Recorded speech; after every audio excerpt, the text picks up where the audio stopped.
எல்லோருக்கும் வணக்கம். இன்றைக்கி நம்ம என்ன பார்க்க போகிறோம் அப்படின்னு சொன்னால் ரசம். ரசம் வந்து நிறைய வெரைட்டிஸ் இருக்குது. கொள்ளு ரசம் இருக்குது, தக்காளி ரசம் இருக்குது, புளி ரசம் இருக்குது. அந்த வகையில் இன்றைக்கி நம்ம பார்க்க போகிறது மைசூர் ரசம். நல்லா கமகமன்னு இருக்கும். இது எப்படி செய்கிறது அப்படின்னு சொல்லிட்டு இன்றைக்கி நம்ம பார்ப்போம். அதுக்கு முன்னாடி இது வறுத்த அரைக்கிறதுக்கு உண்டான இன்க்ரீடியன்ஸ் ஃபஸ்ட்டு பார்த்துருவோம். கடலைப்பருப்பு 1 டீஸ்பூன், மஞ்சத்தூள் 1/4 டீஸ்பூன், கொத்தமல்லி விதை 1 டீஸ்பூன், 1/2 டீஸ்பூன் மிளகு, கொஞ்சம் கருவேப்பிலை, ஒரு பச்சை மிளகாய், 1 டீஸ்பூன் சீரகம், ஒரு கைப்பிடி அளவு தேங்காய் துருவிடுது. இதெல்லாம் வறுத்து நாம் கொஞ்சம் தண்ணி விட்டு நல்லா அரைச்சி எடுத்துக்கணும். அதுதான் இந்த ரசத்துக்கு உண்டான ரசப்பொடிக்கு பதிலாக ரசம் மசாலா. அரைக்கிறதுனால அது மசாலா நான் சொல்கிறேன். அடுத்தது ரசத்துக்கு என்னென்ன, எவ்வளோ புளி எவ்வளோ தக்காளிங்கிறத பார்த்துருவோம். ஒரு பெரிய நெல்லிக்காய் அளவு புளி எடுத்து சுடுதண்ணியில் ஊற வச்சுருக்கிறேன். இது நல்லா கரைச்சிக்கணும். இது கூட 50 கிராம் பருப்பு வேக வச்சு தண்ணி எடுத்து வச்சுருக்கிறேன். ஒரு கப்பை தண்ணி நல்லா வச்சுருக்கிறேன். இதையும் நம்ம கூட சேர்த்துக்குவோம். இப்போ செய்முறையை பற்றி பார்க்கலாம். இது கூட 2 தக்காளி நறுக்கி வச்சுருக்கிறேன். இதையும் இது கூட சேர்த்து நல்லா கை விட்டு நல்லா பிணைஞ்சிக்கணும், நல்லா ஜூஸ் வர மாதிரி. இப்போ நம்ம செய்முறைக்கு போகலாம். அரைக்கிறதுக்கு முன்னாடி வறுக்கணும். கொஞ்சம் எண்ணெய் ஊற்றி வறுத்துக்கலாம். வறுக்கிறதுக்கு தேவையான ஒரு கடாயை அடுப்பில் வச்சிடலாம்.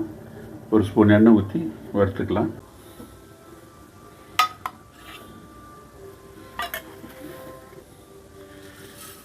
ஏற்கனவே அளவில் எடுத்து வச்சுருக்கிற தனியா, கடலைப்பருப்பு,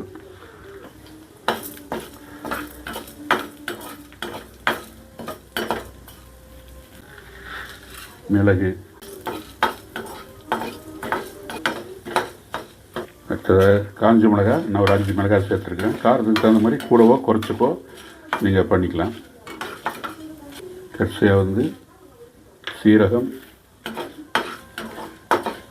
கொஞ்சம் கருவேப்பிலை எடுத்து வச்சுருக்கேன். 2 கொத்து கருவேப்பிலை, அதையும் நம்ம கூட சேர்த்து வறுத்து எடுத்துக்கலாம். கடைசியாக ஒரு கைப்பிடி அளவு தேங்காய்.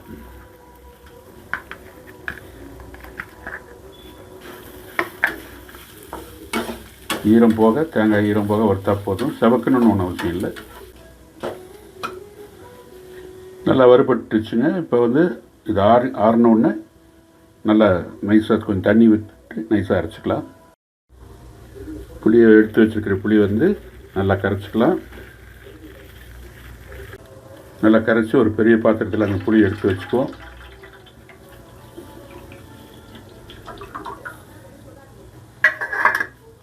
ரெண்டு தக்காளி கட் பண்ணி எடுத்து வச்சுருக்கிறோம்.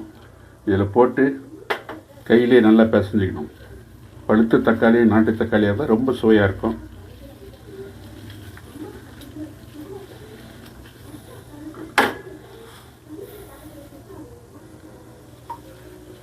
நல்லா ஸ்குவாஷ் பண்ணியாச்சு. இது கூட நம்ம எடுத்து வச்சுருக்கிற அந்த பருப்பு தண்ணியை மிக்ஸ் பண்ணிக்குவோம். இதில் மஞ்சத்தூள் போட்டுக்குவோம். பெருங்காயம் 1/2 டீஸ்பூன் போட்டிருக்குது. இப்போ நம்ம இதை நல்லா கொதிக்க விடலாம். சூடு பண்ணலாம். இது சூடாகிற வரைக்கும் கூட நம்ம ஏற்கனவே அரைக்கிறதுக்கு எடுத்து வச்சுருக்கிற அந்த பொருளை மிக்ஸியில் போட்டு அரைச்சி எடுத்துகிட்டு வந்துடுவோம். எடுத்து வச்சுக்கிற கடாயில் நம்ம கலக்கி வச்சுருக்கிற இதை ஊற்றிடுவோம். நல்லா ஒரு கொதி வரட்டுங்க. அதுக்குள்ளே நம்ம அரைச்சிட்டு வந்துடலாம். இப்போ புளி, பருப்பு, தக்காளி கரைசல் அடுப்பில் வச்சுருக்கிறோம். சூடாகட்டும். மீன்வயல் நம்ம அரைச்சிட்டு வந்துடலாம். அடுப்பில் கொதிச்சிட்ருக்கு, கொதி வருது. இந்த டைமில் நம்ம அரைச்ச விழுது எடுத்துகிட்டு வந்திருக்கிறேன். அது இதில் சேர்த்துருவோம்.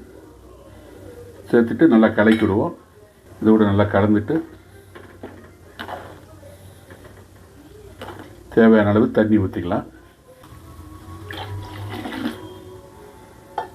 ஸ்ட்ரக்சரே இப்போ மாறிடுச்சு. தேவையான அளவு தண்ணி ஊற்றிக்கலாம். இந்த டைமில் நான் 1/2 ஸ்பூன் காஷ்மீரி சில்லி சேர்த்துக்கிறேன். கலருக்கோசரம் நான் சேர்க்குறேன். தேவையான நீங்கள் போட்டுக்கலாம், இல்லாட்டி அப்படியே கூட விட்டுலாம்.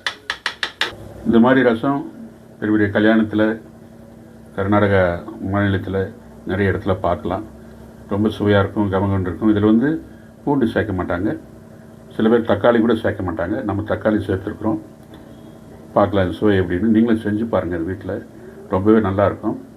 நல்லா பபுள்ஸ் வர ஆரம்பிக்குது. இந்த டைமில் வந்து நம்ம உப்பு சேர்த்துக்கலாம், தேவையான உப்பு.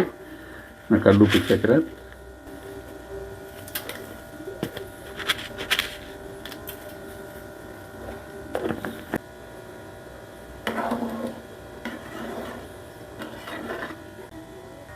நல்லா கொதிச்சு வருதுங்க. இப்போ நம்ம தாளிப்பு அடுப்பு கம்மி பண்ணிவிட்டு தாளிப்பு சேர்த்துக்கலாம்.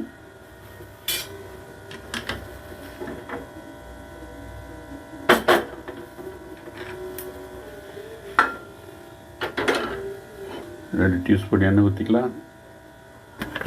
கொஞ்சமாக கடுகு ஜாஸ்தி போட மாட்டாங்க, கொஞ்சமாக கடுகு போட்டுக்குவோம். கருவேப்பிலை போட்டுக்கலாங்க. 2 காஞ்ச மிளகாய் போட்டுக்குவோம். நல்லா பொரியட்டும். தாளிச்சாச்சு. இப்போ வந்து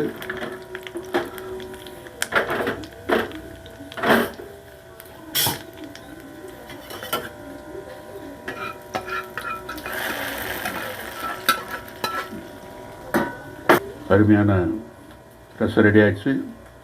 கொஞ்சம் பபிள்ஸ் வந்தோடனே ஆஃப் பண்ணிடலாம். லைட்டாக கொதி வருதுங்க. இதுதான் டைமு, பக்குவம். பாருங்கள், கமகமன்னு வாசனை வருது. அருமையான ரசம்.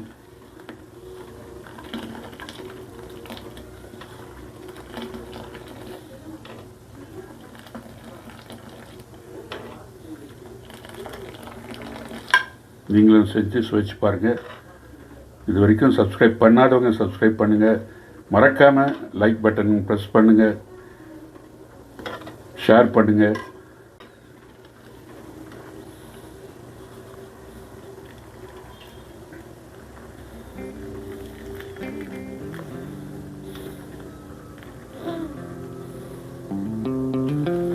மீண்டும் அடுத்த எபிசோடில் பார்க்கலாம். வணக்கம்.